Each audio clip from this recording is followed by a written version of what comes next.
Welcome, everyone. Good morning. Thank you for joining our panel discussion on modernizing multiple choice assessment. My name is Lynn Rivers-Stone.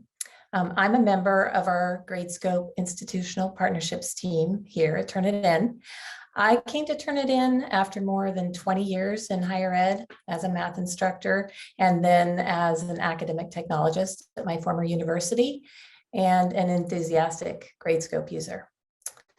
We recognize that digital transformation and technology are top priorities for higher ed institutions as a result of a rapidly changing world. And today I'm very excited to be joined by Michael Allington and Ben Turnpenny from Binghamton University.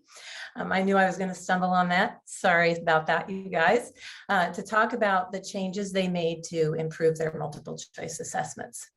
So just as a quick reminder, we will have some time for Q&A with our panelists at the end. So please feel free to put any questions you may have in the Q&A section in your menu bar.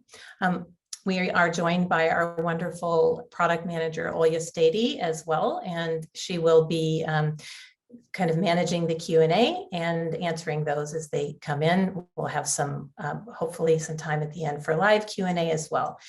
Before we jump into the discussion, I'd like to have our panelists introduce themselves. Ben, Mike, can you each please introduce yourselves? Just tell us a little bit about your job role at your institution. Sure. So I'm Mike Allington. I'm the Director of Technology Support Services here at Binghamton University.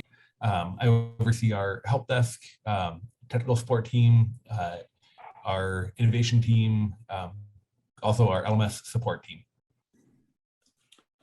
I'm Ben Turnpenny. I'm an instructor in the chemistry department at Binghamton University. I teach the large lecture courses for general chemistry, and I've done organic chemistry as well. I also am chair for our university's LMS advisory committee, where we talk about new implementations that faculty and staff and everyone on campus can use. So. Great. Thank you both so much for your time today and for being here to share your story. I'm really excited to hear it.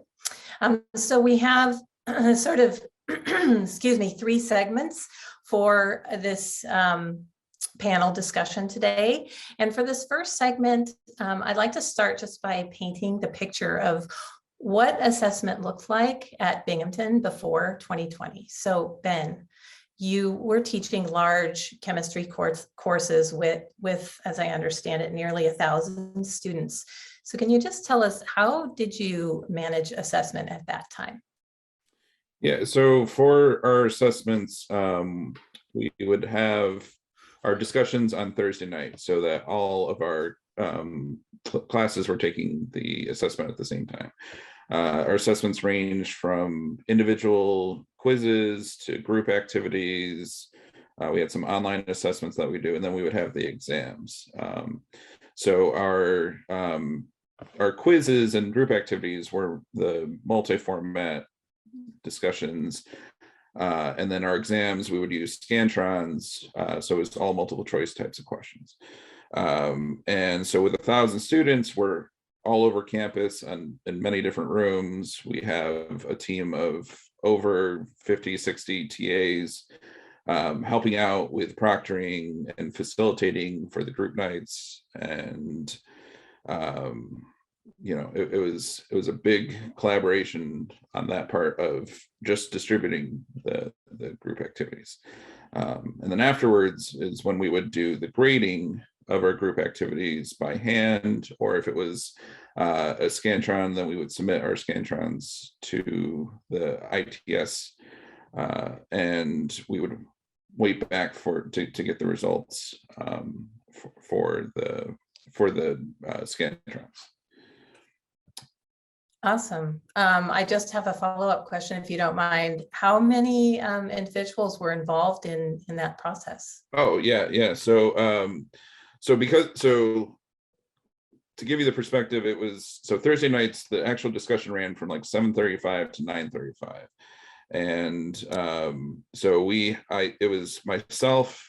I had two head TAs. I had about 20 graduate TAs, and then I had recruited about 40 to 50 undergraduate TAs to help with that grading, with the proctoring process, or the grading process. So the grading aspect, if it was a group activity or an individual discussion, the grading wouldn't even start until 9:35 at the earliest on those nights. And then the whole process of grading and submitting grades and uploading grades to the LMS, that would take on average 3 or more hours. So some nights we wouldn't be getting home until like 1 a.m.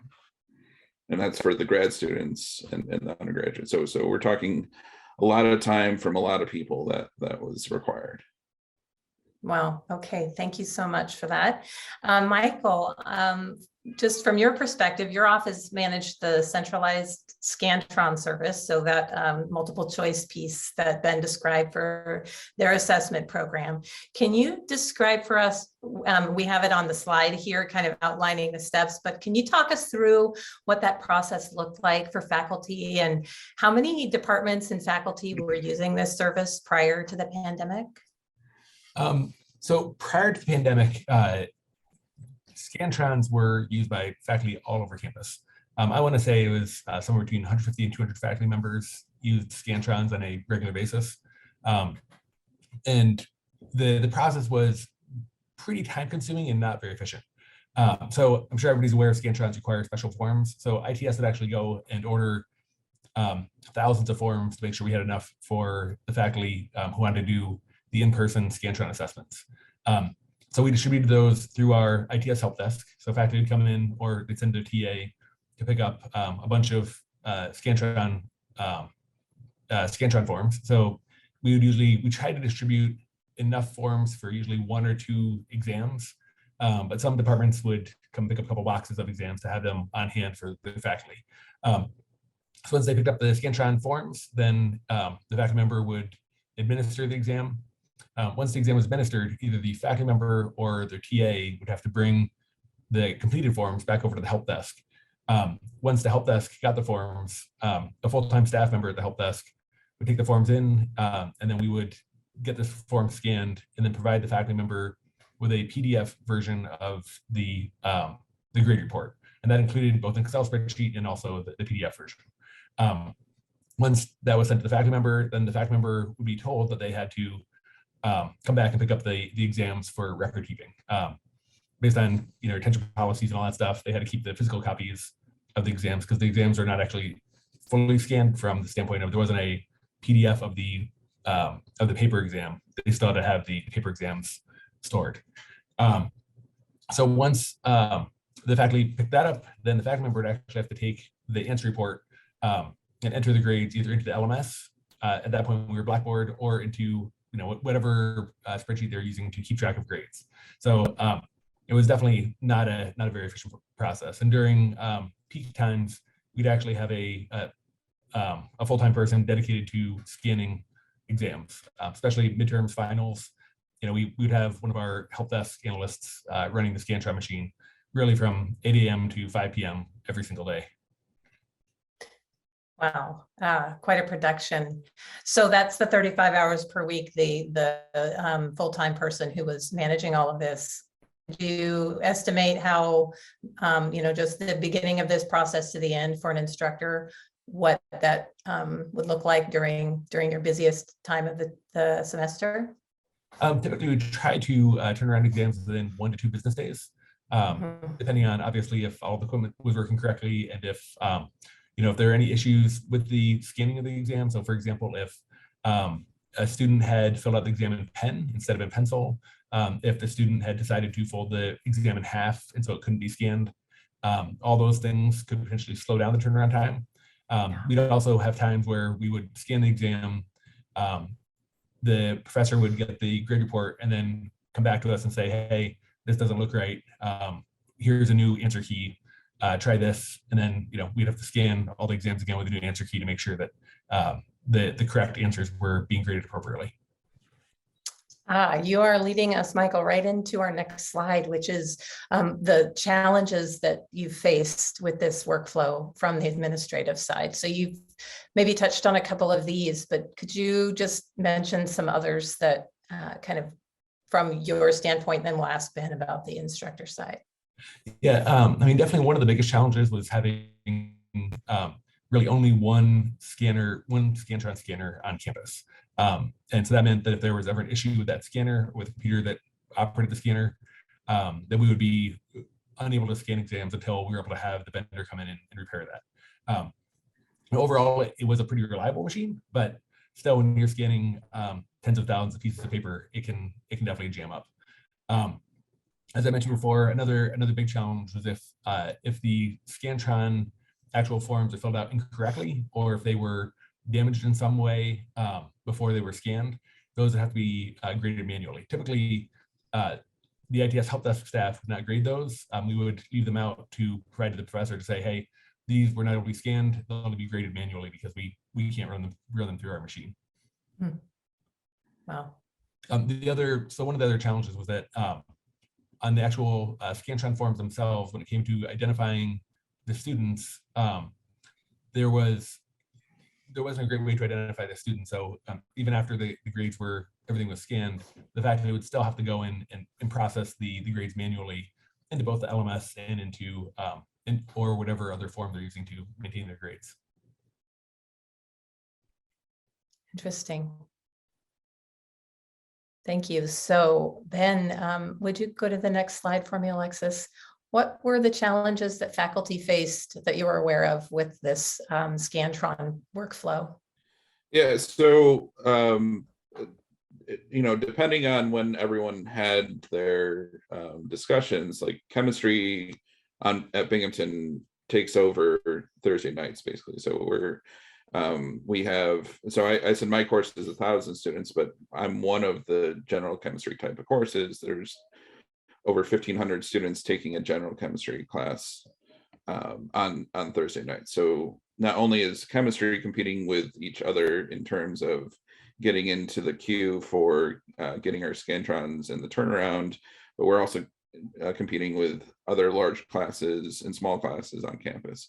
And probably the time that it became the most inefficient to have to wait to get our Scantrons back was for finals, because in that case we had a shorter turnaround that we had to get all of our results out back to the students so that they would know where they were in the class and stuff like that. The other inefficient part was, so we would get from the ITS, we would get back the results for the students as like a digital file that we would have printed out so that the students would have a copy of how their exam was graded. This wasted a lot of paper. There was a lot of extra steps that had to happen in order for the students to see how they did on their exam, and then to have the TAs have to upload the grades from those pieces of paper to the LMS at the time that we were using. To do that all manually, it was just a long process to do. We tried to save paper where we could by fitting two grades onto one piece of paper, but then we had to cut everything in half, so that was more and more time. Really inefficient process of getting grades out to the students. All right, thank you. So now we have a picture of what assessment looked like before at Binghamton. Enter 2020, the pandemic, handwritten paper-based assessments in any format all of a sudden became much more difficult to manage. So Michael, at this point, was anyone still using the centralized Scantron service? So in March, oops, I'm so sorry. You know what, I've just realized Alexis pulled up this slide. Before we move on to our next segment, we had this question for our audience and I jumped the gun. Can we take a pause on your answer and come back to it in just a minute? So we have this question. We heard challenges from Ben and from Michael, and now we want to hear from you. I'm going to also put a link in the chat to this question, but you can use go to slido.com and use that code that's on the slide, or you can join using this QR code, or I have the link to it, which is, I'm going to put in the chat here to everyone, and you can click that link if you would like. Or as I see one of our participants answered in the chat, accuracy of manual input. But if you don't mind using the Slido here, the poll, then everybody will be able to see everyone's responses here on the slide. So what challenges are you currently facing with multiple choice assessments? Maybe some of those that you heard from either the administrator side or the instructor side, if those resonated with you, maybe let us know that. Or if there were, other challenges that you faced that weren't mentioned, we'd love to hear those too. Maintaining the Scantron machines, yes, we've heard that's a common issue. Just they've been around for a while, for sure. They need regular maintenance. What else?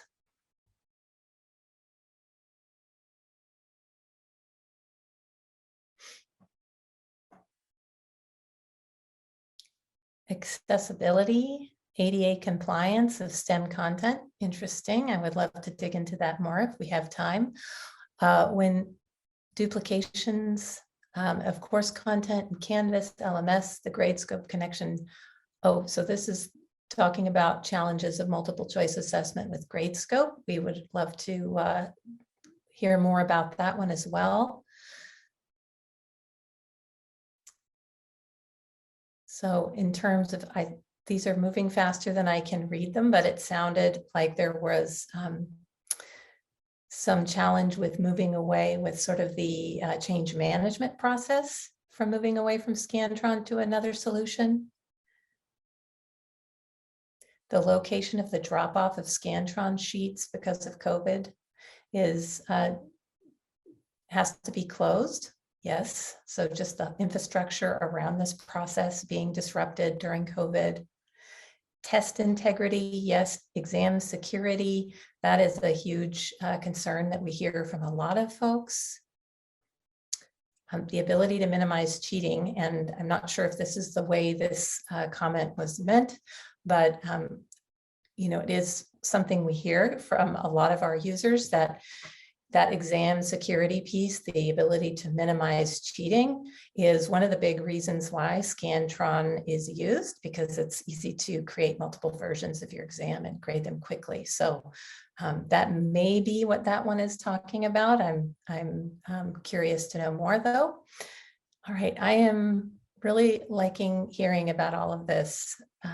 Let's see, a smooth process for scanning in the exams. The testing center has lost its funding. Oh, that's unfortunate. So that's, again, maybe some of the infrastructure piece. Filling out bubble sheets is not consistent.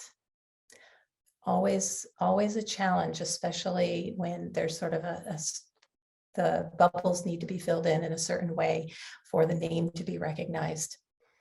All right, so excellent. Thank you all so much for these comments. Now we're ready to shift gears to our second segment, which is all about that shift to Gradescope. So I was asking Michael about sort of the beginning of the, in 2020, the handwritten paper-based assessments all of a sudden became more difficult to manage because students were remote. So asking Michael, was anyone using that centralized Scantron service? And I'm guessing based on all those challenges you just mentioned, the answer is going to be no to this question, Michael, but what would you add? So I would add that in March 2020, when the university went remote, we had about 2 weeks to transition our faculty and our students from in-person teaching and learning to online teaching and learning. Obviously, Scantrons, we couldn't send Scantrons home with students to go take them and then mail them back to us. Like that wasn't going to be an efficient process. So we quickly transitioned to allowing to really supporting Gradescope and encouraging faculty and students to use Gradescope as a potential way for doing exams in a similar fashion they've been doing it before, but without having to use the specialized Scantron equipment. It was quite a change, and we had to get kind of creative in terms of how people could do exams, because like somebody could do an exam within Gradescope, create it, they could send it to their student, the student could print it off and then fill it out, scan it in with their cell phone, submit it to the professor and have it graded that way. We also discovered that if somebody didn't have a printer, they could potentially use like a tablet or a touchscreen or even just a mouse pointer and fill out the answer sheet with a mouse pointer, and then submit that completed answer sheet through the LMS to the professor or through email to the professor. It could be run through Gradescope. So we had to get very creative. It's really what it came down to. Some faculty also switched from using Scantron to just using our LMS's online exam tools. Those weren't necessarily weren't the same as what they're doing with Scantron, but it gave them some flexibility to be able to do it. Obviously, at that point in time, people were just trying to figure out how to continue classes. So it was a very rapid shift to a whole bunch of different ways of doing assessments. Yeah, we learned a lot during that period, didn't we? Yeah, most definitely. So Ben, you were one of the earlier adopters of Gradescope. So why did you start using it, and what did that enable you to do? Yeah, our first semester using it was 2020, spring 2020, but it was before the pandemic had started. We had started to roll out. As I mentioned before, our grading process of our discussions being a 3+ hour process with taking over 60 people, TA's time and stress, and if there's an error in the grading, then we had to go back and manually fix all that. It wasn't effective, it wasn't efficient. So I saw Gradescope as the opportunity for those discussion nights when we would have to grade after for short answer type of problems. So how we were using it is that we would have the discussion like we would normally have, the group activity or the individual quiz, then we would be able to scan. And so I saw with Gradescope the fact that you instead of grading each paper individually, Gradescope has the AI technology to sort similar answers together, or if it can't recognize, then you just have someone put answers into certain groups, which made it much easier to have to work through grading, because instead of doing each one individually, you're putting the similar answers into groups and then grading the whole group. So I was able to grade 800 answers to one question all at once. I was able to grade another one, depending on what it was. And then if there was any change to the rubric, so if I decided that a question needed to be worth more or less, instead of having to do it by hand, again, manually for each of the 1,000 students, I could just simply change the rubric on Gradescope and it would apply it to everyone right there and right then.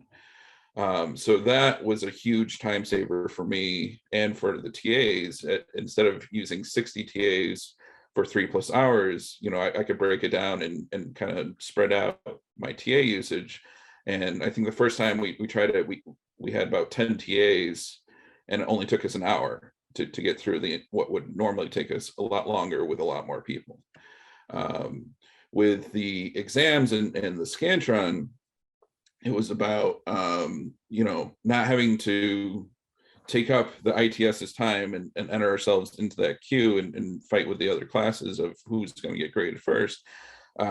We were able to print out the Gradescope bubble sheet ourselves, distribute it to the students, collect it, scan it ourselves with the department scanner, and then I was able that night to get that turnaround of get everything graded filling out the bubble sheet because you're doing it online was a lot easier than having to physically do it with pencil and fill everything out.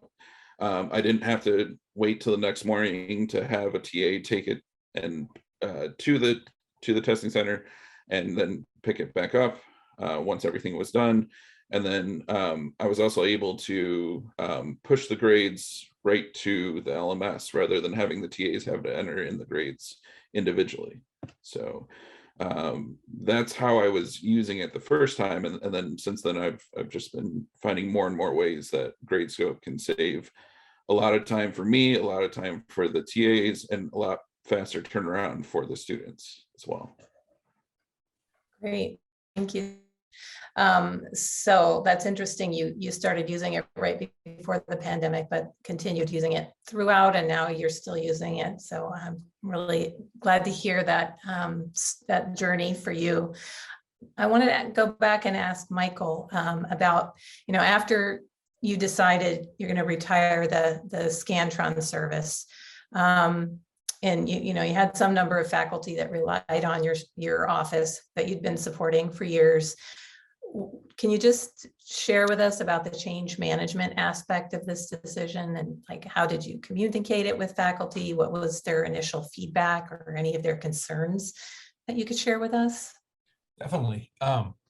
So as we returned back to campus after being shut down for the spring, or going remote for the spring, we continued to really promote Gradescope to let folks know that this is a way that you can do exams, whether you have students on campus, students in isolation, students really anywhere. And faculty continued to use it. We watched our stats on the Scantron service. We actually ran both of them side by side, and we had it's probably less than a dozen faculty members that were still using the actual Scantron forms, but they were faculty who were using them for pretty big classes. So we were watching it, and then what we started doing is directing our messaging around Gradescope and how to transition from Scantron to Gradescope directly to those faculty members to let them know that this is a tool that's out there. At that point, we hadn't made an announcement that we're going to shift away from providing Scantron services, and we saw a few more faculty members continue to convert over to Gradescope from Scantron. Then it was actually last spring, so spring of 2021. We have a faculty governance committee that we met with, and we talked through kind of what we were seeing with the transition from Scantron to Gradescope, just kind of organically. And I brought up that we were looking to sunset the Scantron service since there were not that many people who were still using it. And overall, the faculty governance committee was in favor of it, assuming that we would let people know that we were transitioning, and also that we would be able to provide these services that the faculty had really depended on. So if faculty members needed to have grade sheets or answer sheets, that we'd be able to have those. If faculty members needed help scanning the exams, that we'd still be able to do that. So kind of giving faculty members more flexibility, because they could either scan it themselves or bring it to us. Same thing when it came to the answer sheets, they could either print them themselves or they could bring it to us. So as we continued through the spring semester, we continued to work with our CLT, Center for Learning and Teaching. They would help promote any webinars around converting from Scantron to Gradescope. As faculty members would bring Scantrons in, we'd recommend that they at least try Gradescope to see if it would work for them. And again, we continued to see people moving away from Scantron into Gradescope, but it still wasn't everyone. So then going into this past fall, we made an announcement right before the fall semester started, said, hey, this is going to be our last semester scanning Scantrons. If you have Scantrons, Scantron forms still in your department or in your office, you can use those, we'll scan them.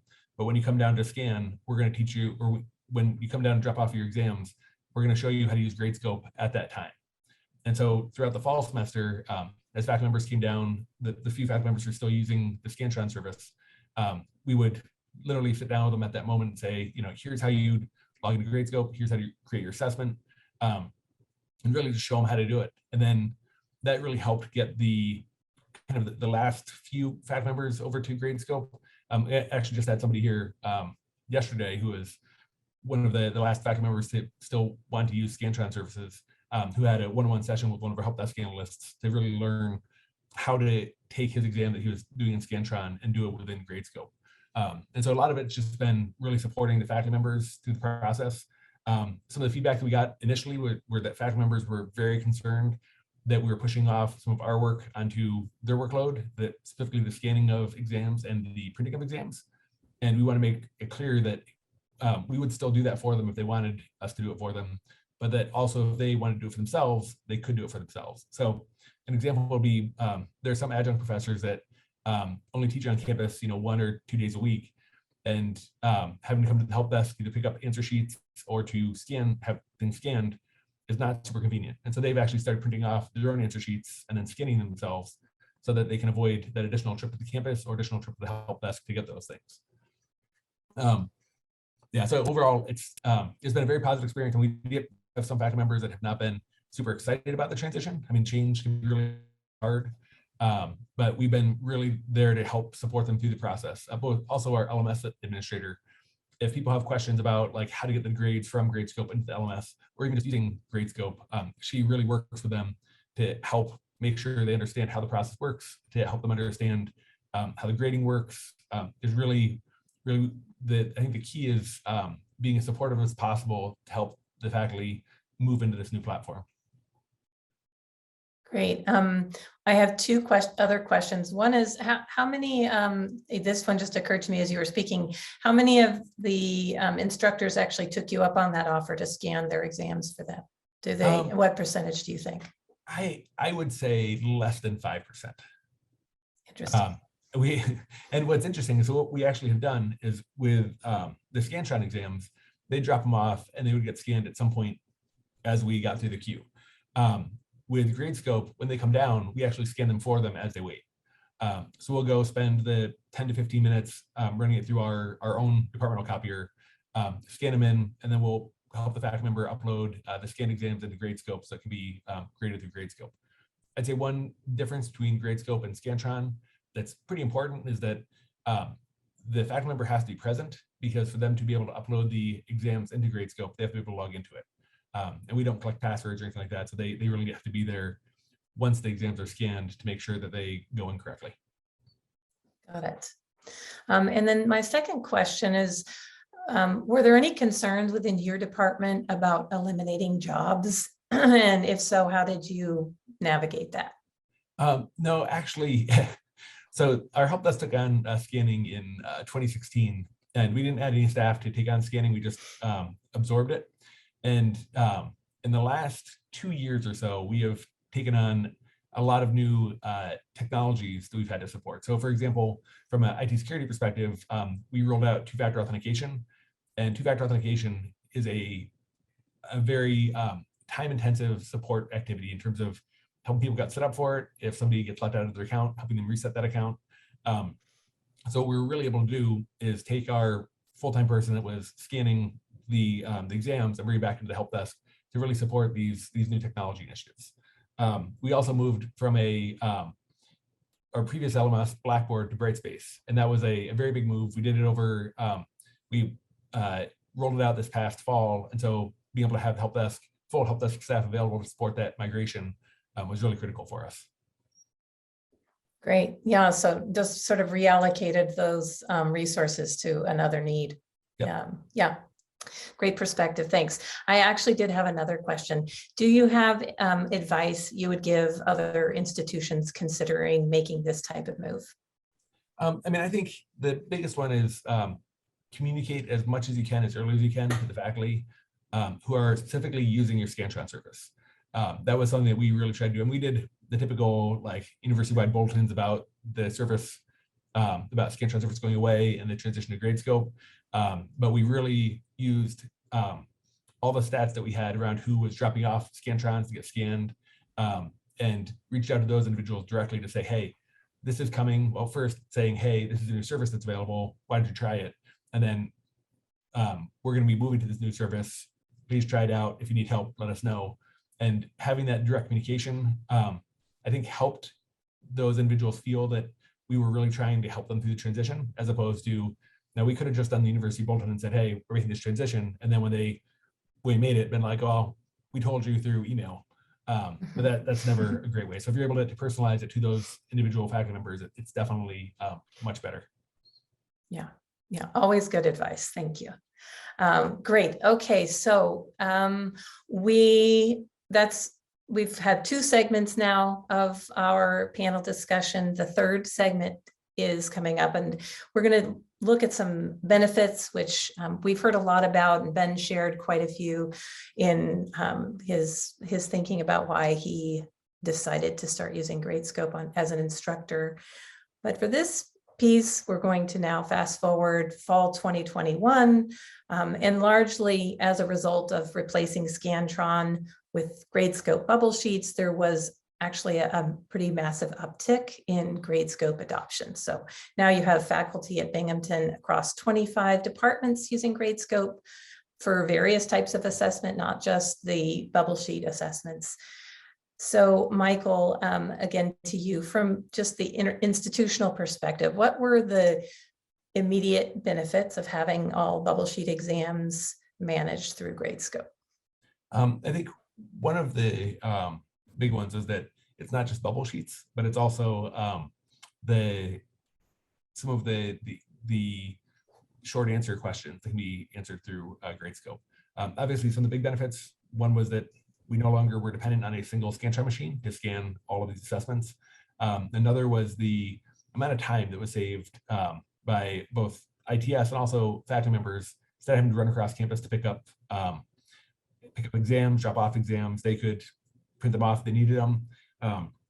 We used to have challenges when a faculty member, say if they didn't have quite enough Scantron sheets, they'd have to send somebody over right before the exam to grab additional Scantron sheets. Whereas now they can just print off 2 or 3, however many they need, instead of having to come back over to the help desk. Some of the other benefits is the integration with the LMS. So now once the faculty member once the exams go through Gradescope, the faculty member, it's literally like a 1-click button to push those grades over into the LMS. It saves a huge amount of time in terms of manually entering grades. And it also gives the faculty member the ability to actually see the PDF that's scanned. And if they choose, they can share that with the student.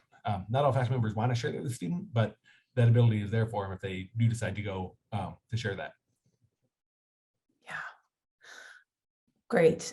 So what of any of the benefits that you did experience, were there any that were unexpected? I don't know if I would call them unexpected, other than like being able to make the process more flexible was probably the biggest benefit. Yeah. I don't think we knew really what to expect when we started rolling out Gradescope, exactly how it was going to be used by faculty members or how exactly our process is going to work. But being able to give faculty members the flexibility of either having us print the exams, allowing them to print the exams, having us scan the exams, allowing them to scan the exams. I mean, I think that's been huge. Yeah. Yeah. Great. I have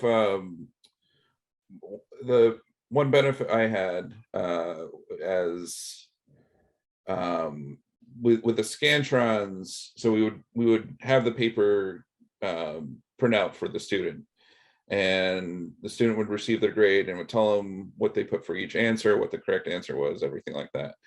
But a lot of times the student didn't trust that their Scantron was read correctly. So they would come to me afterwards and say, can you please check my Scantron? So I had to shuffle through 1,000 Scantrons to find their one, to show them that the answer they put on the Scantron that they bubbled in was in fact this, they made a mistake. With Gradescope, any kind of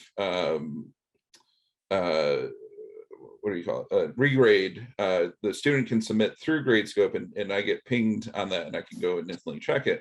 But with the bubble sheets, because I allow them to see, like Mike was saying, I allow them to see what they inputted as their answers. I've had none of that since. I have not had the students come to me and say, can you please check my Scantron to say, and then I have to go through and shuffle through. And I would have that with 1,000 students. That would happen multiple times. I don't have that anymore. So that saves a lot of time on my part as well. So that was something, unexpected benefit that I got from this process of switching. Great. Yeah. Wonderful. So we've heard about benefits. Are there challenges that you'd like to share that you would like, the audience to be aware of? Both of you, each of you, maybe Ben, if you'd like to start. Yeah. So our big adoption into Gradescope with general chemistry, and I used it the semester I taught organic chemistry as well, was about those short answer. The short answer, it takes a little bit of getting used to of how you can ask the questions, because our purpose of the short answer is to be able to grade a partial credit. So they do part of the work, they get partial credit, that type of thing. So I kind of had to redo how I would ask a question so that I could still give partial credit for answers and everything like that.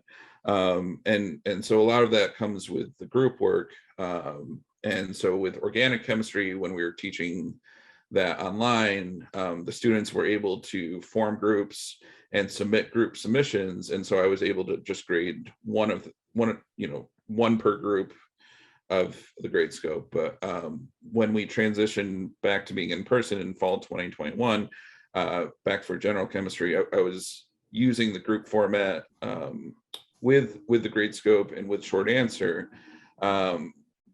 For me to formulate groups, I kind of had to go through a backdoor way of making that happen. It wasn't as easy for the instructor to enter the groups as it was for the groups to be able to submit themselves. So that was just a little bit more on that side of things. But overall, the grading process of it would still save me a lot of time.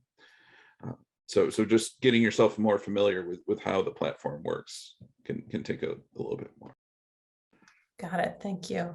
And Michael, what about you? Any challenges you'd add that you think that the folks here would be interested in hearing about?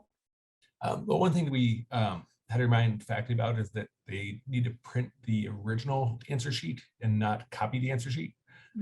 We had a couple times early on in the process, some folks would just take one of the answer sheets that was already printed, try to make photocopies of it, and we discovered pretty quickly that that wasn't really recognized by Gradescope when it went back through. I think there's also potentially, if they use different colored papers, that also potentially causes an issue. So we've been trying to kind of keep our information up to date out to our faculty to let them know, like, here are the things that you should be able to do, here are the things to kind of watch out for. Sometimes the AI handwriting recognition seems to be off a little bit, but generally within Gradescope, it's pretty easy to see that it's off a little bit and to correct it. So I would say those are probably the big ones, like copying the answer sheets instead of printing off a fresh answer sheet, and then sometimes the handwritten recognition can be just a little bit off. Yeah, the name recognition, tends to be like around 90% of the names it can recognize and auto assign, but they're usually about 10%. When you get to the large class, then that 10% kind of adds up. But for smaller, like 200 size classrooms or 100 size classrooms, it's not so hard to manage at that point. Got it. Well, I do want to just put in a little plug for our wonderful help team. So if you ever run into challenges using Gradescope, you can send an email to help@gradescope.com, and our team is wonderful in trying to figure out solutions or ways to improve the way Gradescope's working for you. So just add that there. And before we get to our question and answer section, I just wanted to ask both of you kind of, what was the main learning in this process that you'd like your fellow educators watching this webinar to walk away with? One big takeaway. What would you say? Michael, you want to go first? Sure. I would say if you're planning to make the transition from Scantron to Gradescope, take some of your faculty members who have been using Scantron for many years and are very familiar with the process, and have them try out Gradescope. Try to get their buy-in, see what things work well, what things don't work so well. Look at your internal processes that you're currently doing for Scantron. Some of those may apply to Gradescope, but some may not apply to Gradescope. So just really look at the whole process. And then once you make the decision to start transitioning to Gradescope, communicate that out to faculty as much as possible. And if possible, try to have direct communications with the people who were using the Scantron service before, and really try to listen to their feedback as they transition to Gradescope, because they can help you through that transition. Great, good advice, good advice. Keep the faculty happy. What about you, Ben? What would you like your fellow educators to know about making a change like this? Yeah, so there's a lot of benefits, like Mike's been talking about, with transitioning from the Scantron to the bubble sheet. But I think the bigger hero to me as an instructor is the short answer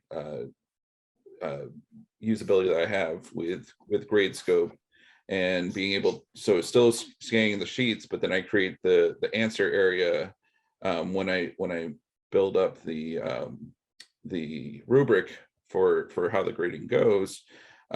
Just saved me so much time for myself, for my head TAs, for my graduate students who are able to refocus some of their time back to research and their education, back to the undergrad TAs, same idea, their education and other classes and everything going on. And so just having this tool that it just saves so much time, that you're able to organize answers much better, much more efficiently. And you have that feedback for the students much more efficiently, that they're able to, if there is an error in the grading, it's very easy to readjust the grading and then apply it to everyone, rather than having to manually do it individually by each actual paper. And so I think the bubble sheet part is great, and there's even more that you can expand to when you explore the other parts of what Gradescope can offer. Awesome. You kind of led right into our next slide, Ben, with that comment, which is,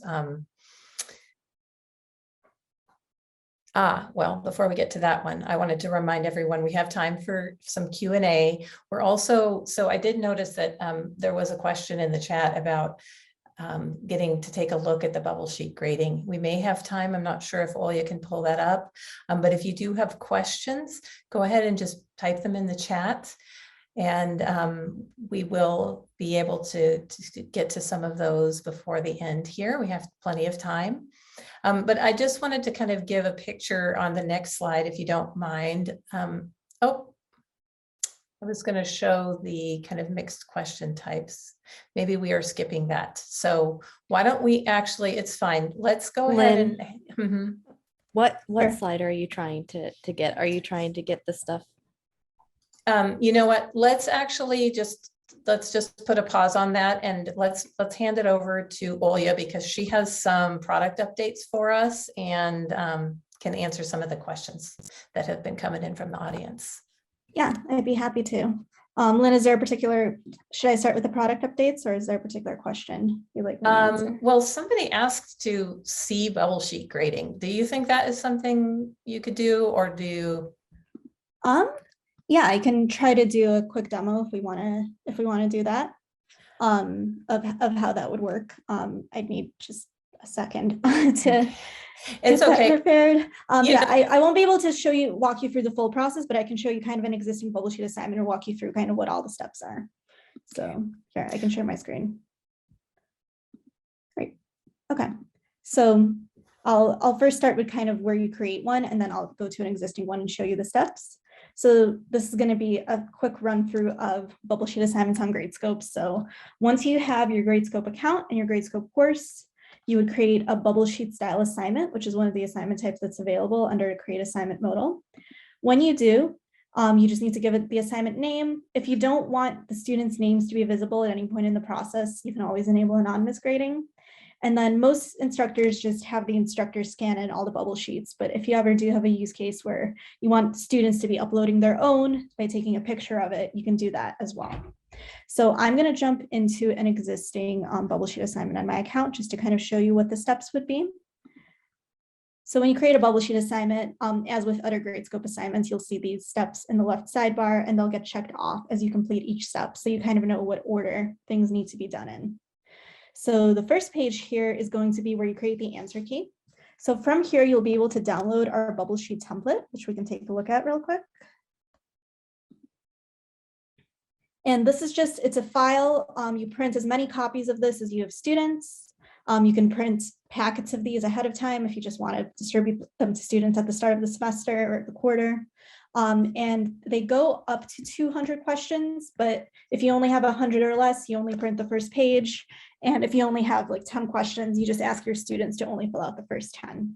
Note that if you have a versioned assignment, there's going to be a place for students to bubble in which version they have, up to 5 different versions. So that can help with cheating concerns if you want to have different versions of your answer keys. And then students will be able to handwrite their name, their ID, if relevant, their section, and the date. In parallel, ahead of scanning in the bubble sheets, you will create answer keys as the instructor. The answer keys, you can add multiple versions. So if you can have one answer key for the entire assignment or different version answer keys for each version. You'll be able to select what the correct answer or answers are. If there are multiple answers, you can do different types of partial credit. And you can also set custom partial credit behavior or custom point values for certain questions. So if question 10 has 2 correct answers, then you want it to be worth a little more points. You can customize how many points each question is worth. Once you create the answer key, you'll take all of your students' bubble sheets, put them through a scanner. You can scan them all at once, or if you have hundreds or thousands, maybe scan 50, 100 at a time. Whatever makes sense, there's no restriction on Gradescope. Put them through the scanner will create a PDF, and then you drag and drop that PDF into Gradescope, and Gradescope will automatically split up each of the pages in that PDF into individual student submissions. It'll also attempt to automatically assign each submission to a student on your Gradescope roster by reading the name and the ID that's written at the top of the paper. For any submissions that are not auto-assigned, you'll be able to assign them manually to students. And we'll also now read the version that's at the top of the paper and auto-assign each submission to a version so that it's graded according to the right version's answer key. If there are any version bubbles that we can't read, for example, this particular student just did not bubble in a version, then we will allow you to basically contact the student, ask them, figure out what version they had, and then manually label that version. The grading happens automatically. So all of the grading, Gradescope will read all the bubble sheets, compare them to the version bubbles, grade them according to the right answer key. There are options from this point to actually then customize what feedback the students receive if they got answer option A or B or C or D, and you can do that once per question to apply to all students. Once that's done, you can click publish grades on the final step, which is review grades, to publish all of the scores and the individual question scores in the bubble sheets to the students. That's optional. If you have Gradescope linked to your LMS, you can also post the grades back to the LMS. And then if you do publish grades to students, they can submit regrade requests if they think, for example, the answer key was off, and you'll be able to see those by version, by question, by student, by section. If you have sections, you'll be able to sort those and handle all the regrades from a centralized location. Once all the grading's done, you'll see statistics. So you'll be able to see for each version what the basic stats were. And then if you go into a question, you'll be able to see for each answer option, what % of students selected that option. And then if I go into the answer option, I'll also be able to see all the names of the students who selected that option. There's an item analysis page that shows the discriminatory scores that are calculated via the point by serial correlation coefficient. So you can actually see which questions were potentially not discriminating students who were guessing from students who actually didn't know the answer to the question. And all of the data can also be exported as CSV files for further analysis, as well as all of the bubble sheets as well. So that's a high-level overview of what the bubble sheet assignment type looks like now. And I'll also just take a moment to address a couple of more statistics features that we're adding as early as Monday next week, but definitely within the next couple of weeks. We were hoping to have them for you today, but it's about to be deployed as we speak. So you won't see these features yet, but you will see them within the next few days. And I'll actually jump back to the slides to show this. So these are metrics that Scantron has, some of them, and we are adding them to Gradescope so that they're available to instructors as well. The first two are Cronbach's alpha, which is the statistical term that's used to measure reliability of an exam, and standard error of measurement, which measures the precision of an exam in terms of actually testing students' knowledge. Additionally, we're going to be revamping that item analysis page that I recently showed. As you can see in this first screenshot at the bottom, you'll be able to see what % of students selected each answer option. We'll also highlight it in red if, as in this example, the correct answer was B, but more students answered A, to help you flag questions that potentially were misleading to students.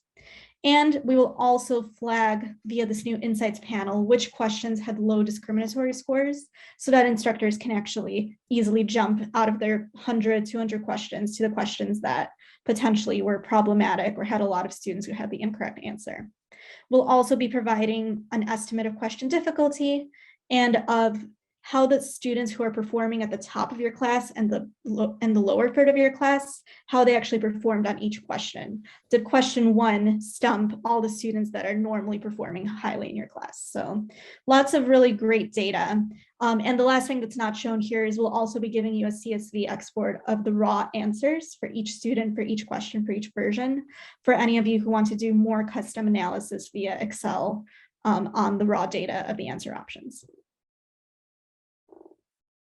Awesome. Thank you so much. That was very fast, and you unexpectedly had to do a product demo. Olya, I'm amazed by you every time I see you.